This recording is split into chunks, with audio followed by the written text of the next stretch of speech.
各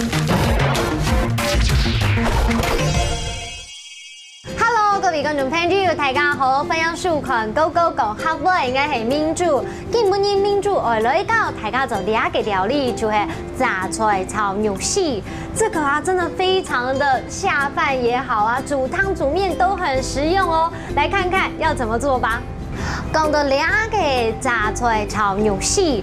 當然，重要的兩個靈魂角色就是榨菜跟豬肉絲嘍，剛好也是我們兩個要學到詞。榨菜的客家話呢，就是叫做榨菜，榨菜；豬肉的話呢，就叫做豬牛，豬牛。好，我們現在就先來爆香，待會再把它混在一起炒嘍。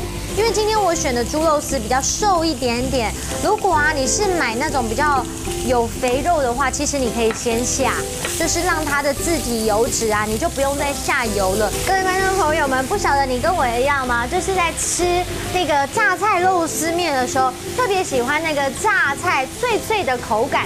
我喜歡榨菜脆脆的口感，就是挨好榨菜脆脆嘅口感。挨好榨菜脆脆嘅口感，你們也喜歡嗎？差不多可以上菜嘍。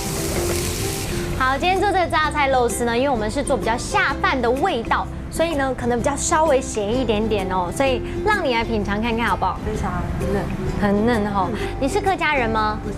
好，你知道榨菜的客家話就是叫做榨菜，榨菜。榨菜，榨菜，沒錯。你看，你今天就學到了一個詞哎，而且這個榨菜啊，可能沒有很多人會，你學就很厲害，不是只會那個，小姐好漂亮啊，客家本色，你學到更厲害的榨菜。Hello， 各位觀眾朋友們，今天學做這個榨菜肉絲，你們喜歡吃嗎？而且呢，它真的不管是配飯也好，下面也好，都非常的好吃哦。重點是學到新的詞，來複習一遍吧。來看到第一個詞就是榨菜，榨菜，榨菜。第二個詞呢就是豬肉，豬牛，豬牛。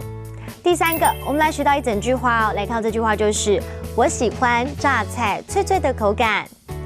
挨好榨菜脆脆嘅口感，挨好榨菜脆脆嘅口感，你們都有學會了嗎？下一次動手做做看吧，一起加油嘍！明天見，拜拜。